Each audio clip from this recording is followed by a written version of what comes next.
Hello friends, नमस्कार and welcome to GS point. मैं रत्नेश कुमार गिरी आपका एक बार फिर से जीएस पॉइंट चैनल में स्वागत करता हूं। तो दोस्तों, आज का टॉपिक है भारत के इतिहास के अंतर्गत मौर्य साम्राज्य। तो इससे पहले भी मैंने बहुत सारे वीडियो डाला है, जैसा कि आप डिस्क्रिप्शन लिंक में जाके देख सकते हैं।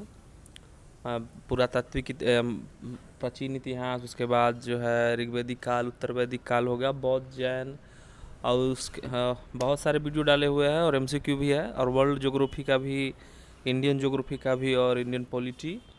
और आज का टॉपिक है दोस्तों हिस्ट्री के अंतर्गत मौर्य काल। तो चलिए, मौर्य काल के अंतर्गत हम लोग पढ़ते हैं।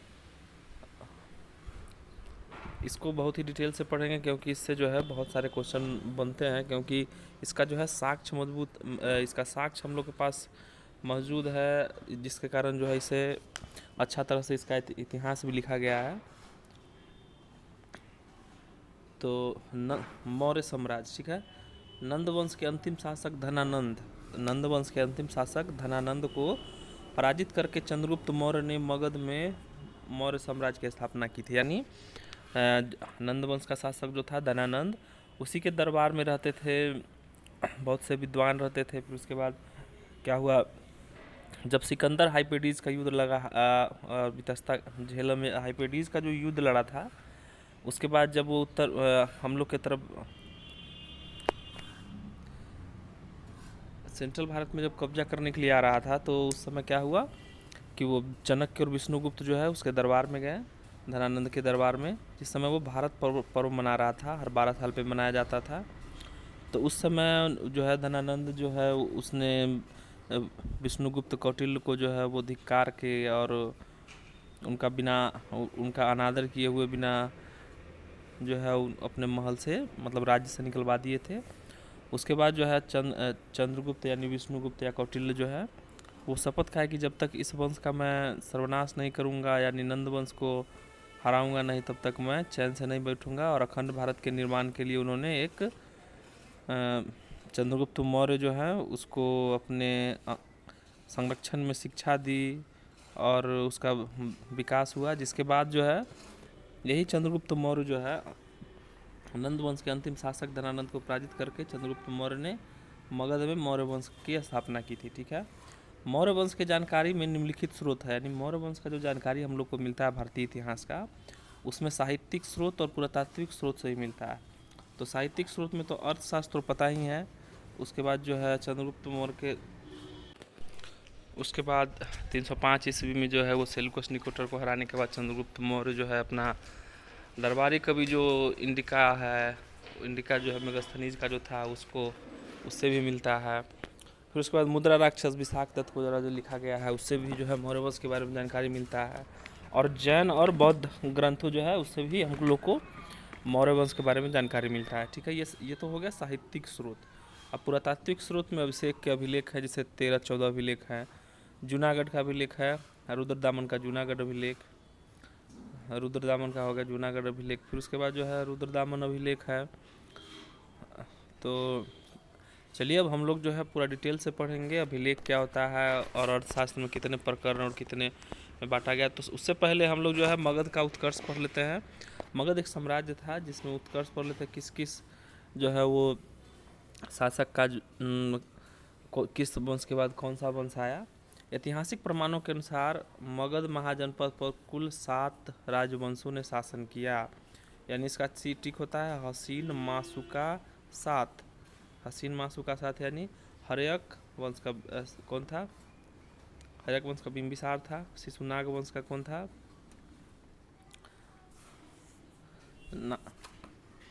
और नंद वंश का महापद्म नंद, मौर्य वंश का चंद्रगुप्त मौर्य, शुक वंश का पुतमी शुक, कर्ण वंश का वासुदेव, और सातवाहन वंश का जो है वो कर्ण था, ठीक है।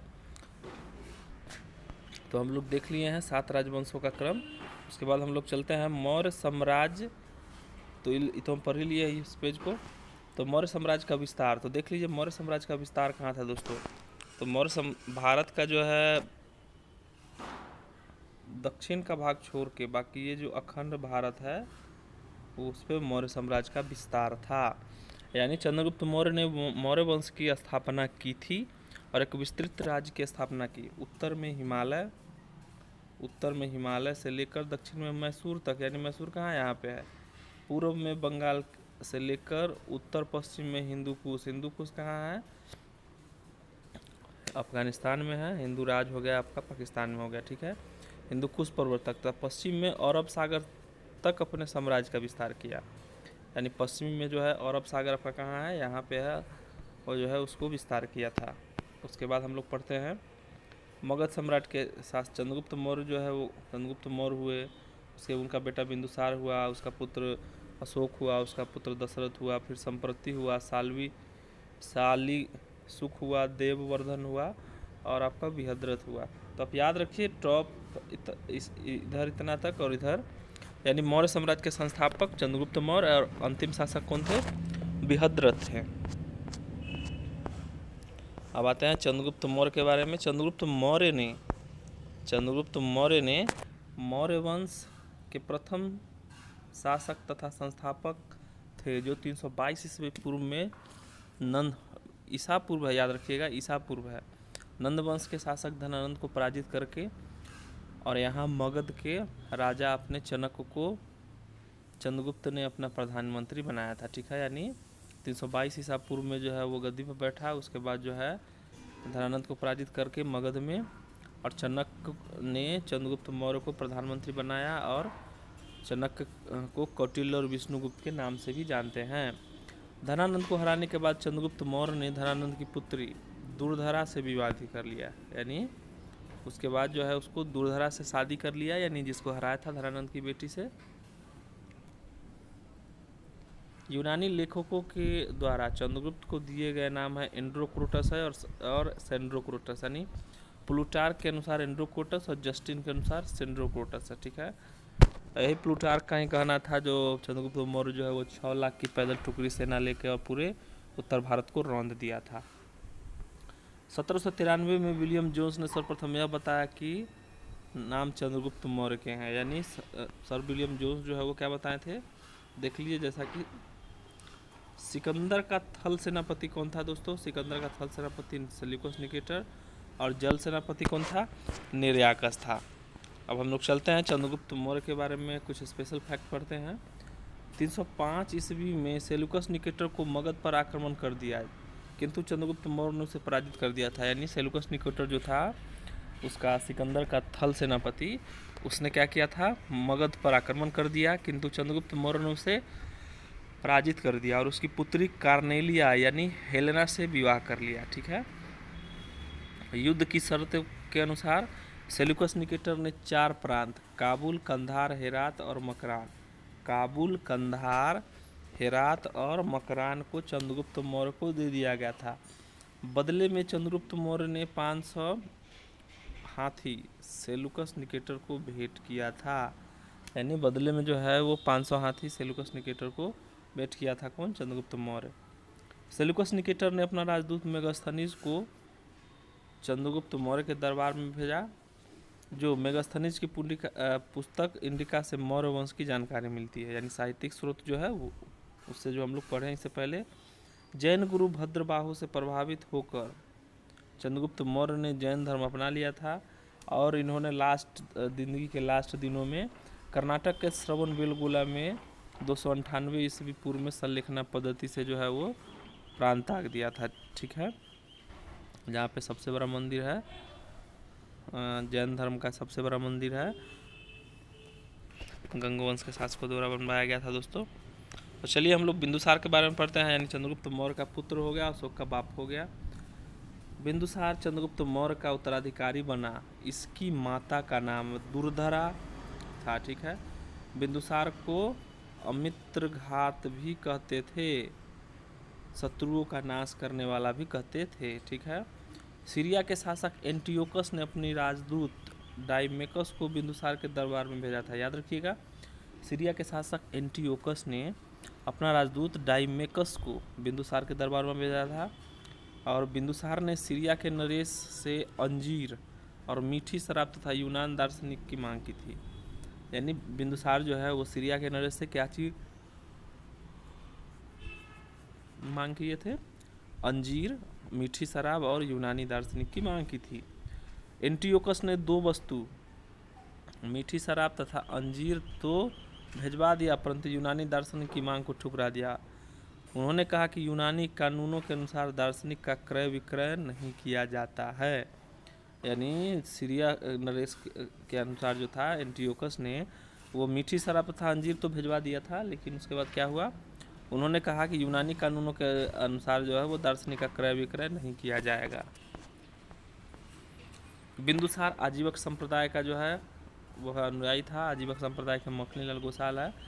बिंदुसार के समय तक्षशिला में विद्रोह हो गया तथा उस समय तक्षशिला का राजकुमार बिंदुसार का बेटा सुसीम था और यह विद्रोह को दबाने के लिए असफल रहा तथा बिंदुसार ने अपने छोटे पुत्र अशोक को, उस समय अवंती का राजपाल था, उसे विद्रोह को दबाने के लिए भेजा। अशोक ने बड़े ही क्रूरतापूर्वक विद्रोह को दबा दिया था। यानी बिंदुसार जो है, जो तक्षशिला में विद्रोह हुआ था, उसको दबाने के लिए बड़े बेटे सुसीमा को भेजा। फिर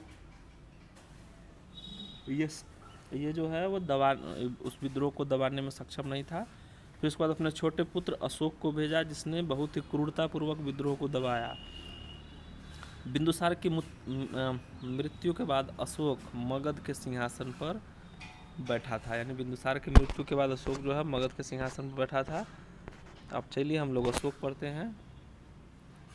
द ग्रेट शासक बोलते हैं इसको। अशोक का जन्म 304 ईसा पूर्व में पाटलिपुत्र में हुआ था। पाटलिपुत्र तो जानते ही हैं, बिहार में पटना जो है उसका पुराना नाम था। बौद्ध ग्रंथों के अनुसार अशोक ने राजा बनने से पहले 99 भाइयों की हत्या कर दी थी। यानी बौद्ध धर्म ग्रंथों के अनुसार 99 भाइयों का हत्या करके अशोक ने क्या किया था, वो साम्राज्य प्राप्त किया था। 269 बीसी में, यानी 269 बीसी में अशोक का राज्याभिषेक हुआ। अशोक की मां का नाम सुभद्रांगी था। राज्याभिषेक के 8वें वर्ष पश्चात 261 ईस्वी पूर्व में अशोक ने कलिंग पर आक्रमण कर दिया और कलिंग को जीत लिया। पर कलिंग में हुए भीषण नरसंहार को देख के अशोक का हृदय जो है वो परिवर्तित हो गया, क्योंकि उसमें जो है लगभग बहुत सारे लाखों के लाख सैनिक जो है वो मारे गए थे, कुछ घायल हुए थे, बहुत को बंदी भी बनाया गया था। इसके बाद अशोक ने बौद्ध धर्म को अपना लिया और बौद्ध धर्म की शिक्षा अशोक ने उपगुप्त से, यानी चचेरे भाई है शायद, उसी से लिए थे। ठीक है। अशोक का बौद्ध धर्म उसका व्यक्तित्व धर्म था। यानी अशोक का बौद्ध धर्म उसका व्यक्तिगत धर्म था। उसने कभी भी बौद्ध धर्म को राजकीय धर्म घोषित नहीं किया था।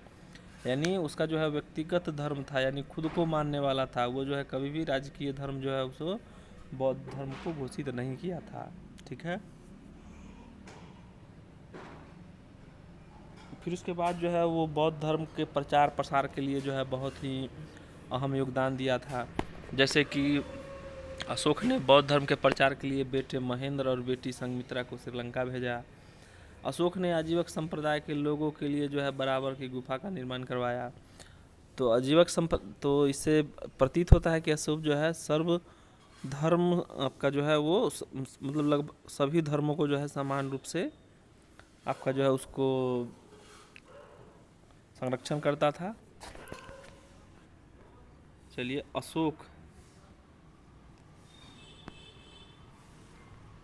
अशोक भारत का पहला ऐसा शासक था जिसने संदेशों के माध्यम से जनता तक पहुंचा। यानी अशोक भारत का ऐसा पहला शासक था जिन्होंने अभिलेखों के माध्यम से जनता तक पहुंच बनाया। अशोक के अभिलेखों की भाषा प्राकृत थी, जो कि 4 लिपियों में लिखी गई थी। ठीक है। ब्राह्मी लिपि अभिलेख भारत में मिले हैं। खरोष्टी लिपि या पाकिस्तान में मिले हैं। ठीक है। अरामाइक लिपि अफगानिस्तान में मिले हैं और ग्रीक लिपि अफगानिस्तान की उत्तरी सीमा में मिले हैं। यानी ब्राह्मी लिपि कहाँ है, भारत में मिले हैं। खरोष्टी लिपि पाकिस्तान से मिले हैं। अरामाइक लिपि अफगानिस्तान से मिले हैं और ग्रीक लिपि अफगानिस्तान के उत्तरी सीमा से मिली है। खरोष्टी लिपि दाएं से बाएं लिखी जाती थी और इस लिपि को सबसे पहले खोजा था टिम पैंथर ने, लेकिन पढ़े थे कौन, जेम्स प्रिंसेस ने पढ़े थे। याद रखिएगा दोस्तों, अरामाइक और ग्रीक लिपि जो है अफगानिस्तान से और खरोष्टी लिपि पाकिस्तान से मिला है। उसके बाद अशोक ने अपने अधिकतर अभिलेख में अपना नाम क्या किया है, देवनाम प्रिय यानी देवताओं का पसंद लिखा है, देवनाम प्रिय की लिखा है। मध्य प्रदेश के गुज्जर, मध्य प्रदेश से गुजरात तथा कर्नाटक की मास्की, याद रखिएगा दोस्तों। एमपी से कौन सा जो है, एमपी से मिला है गुज्जर और कर्नाटक का मास्की, ठीक है। नदेर एवं उद्गोलक अभिलेखों से अशोक का स्पष्ट नाम अशोक मिलता है, यानी मास्की, गुज्जर, उद्गोलक एवं नेदर से क्या मिलता है, इनका अशोक नाम मिलता है। बाकी जितने भी अभिलेख हैं या जितने भी साक्ष्य उसमें क्या मिला है, देवनाम प्रिय का मिला है। अशोक की धर्म यात्रा, अब चलते हैं राजस्थान में राजस्थान के भाब्रू अभिलेखों से अशोक ने खुद को मगध का सम्राट, यानी एक ऐसा अभिलेख था भाब्रू अभिलेख जिसमें अशोक जो है मगध का सम्राट जो है घोषित किया था, बताया था।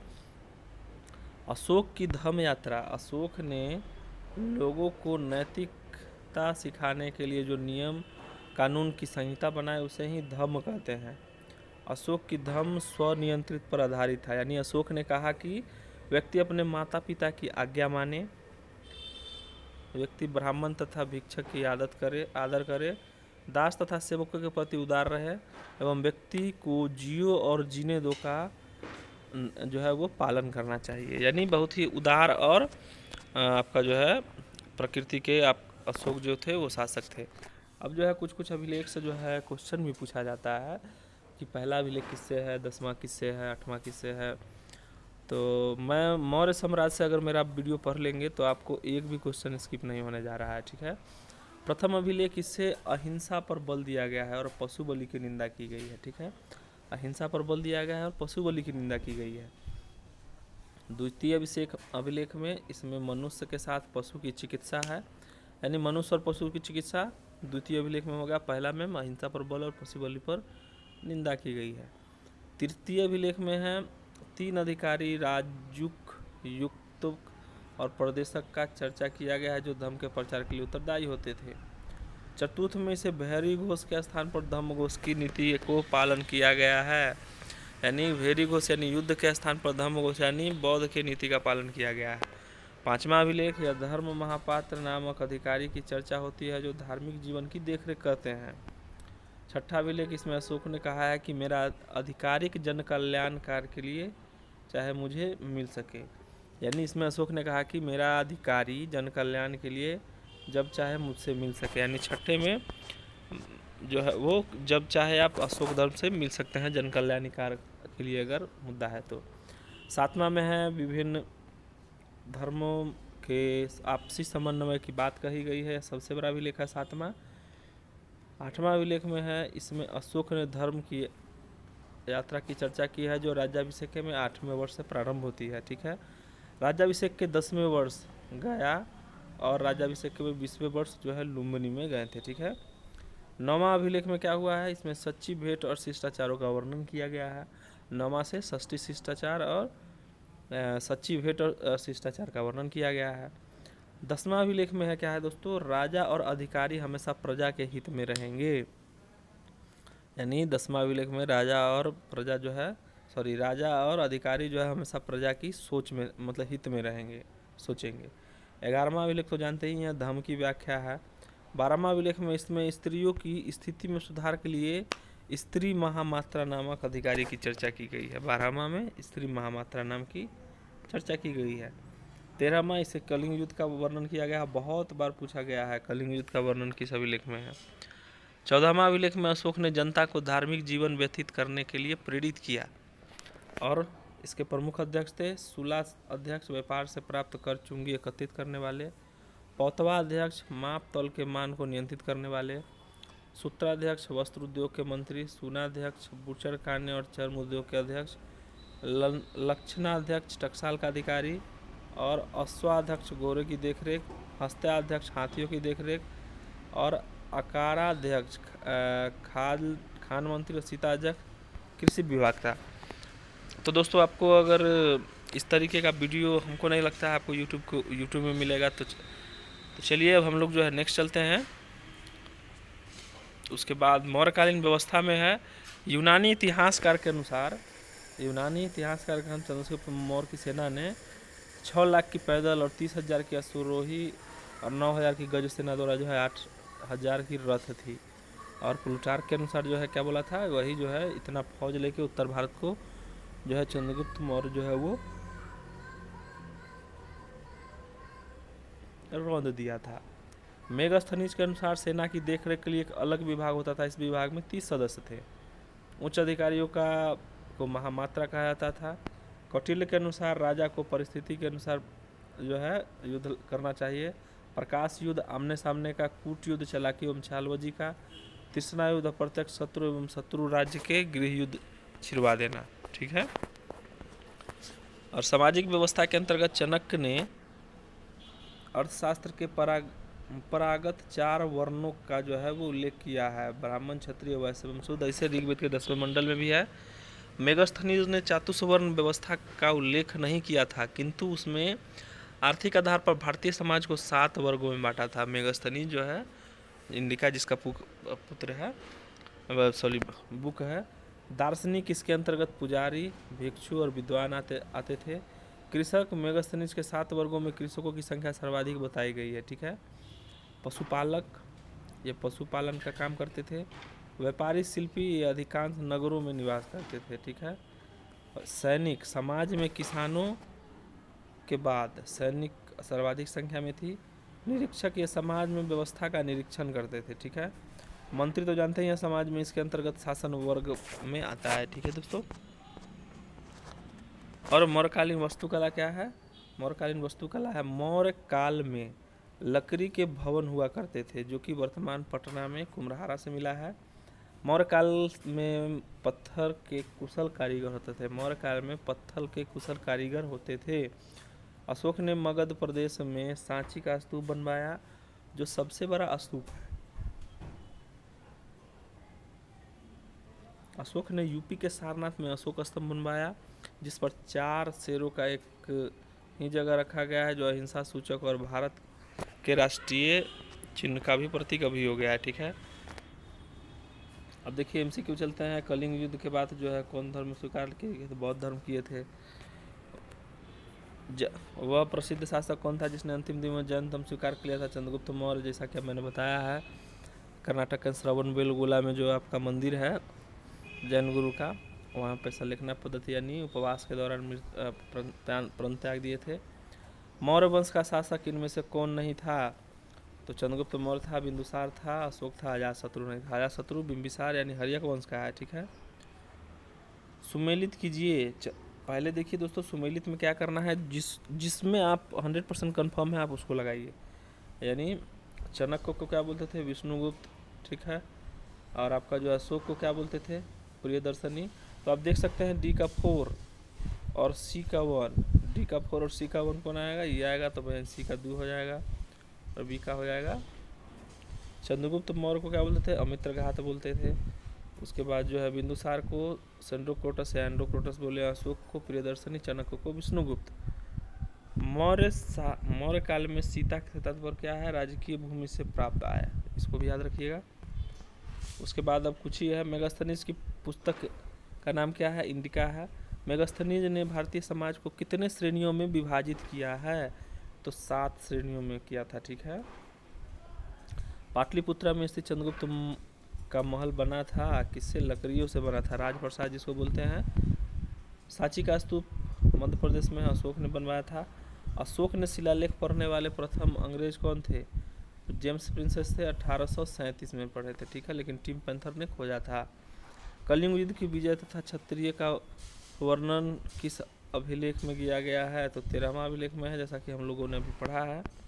तो आशा करता हूं दोस्तों मेरे द्वारा ये पढ़ाया गया वीडियो आपको अच्छा लगा होगा, और मिलते हैं नेक्स्ट वीडियो में। तब तक के लिए जय हिंद, नमस्कार।